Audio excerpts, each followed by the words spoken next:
جو لوگ اس بات کو پسند کرتے ہیں کہ مومنوں میں بے حیائی یعنی تہمت بدکاری کی خبر پھیلے، ان کو دنیا اور آخرت میں دکھ دینے والا عذاب ہوگا، اور اللہ جانتا ہے اور تم نہیں جانتے۔ اور اگر تم پر اللہ کا فضل اور اس کی رحمت نہ ہوتی تو کیا کچھ نہ ہوتا، مگر وہ کریم ہے،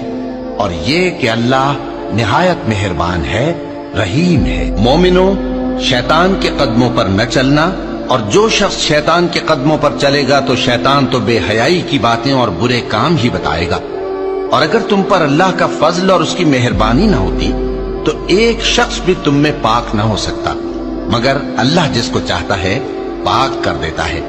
اور اللہ سننے والا ہے، جاننے والا ہے۔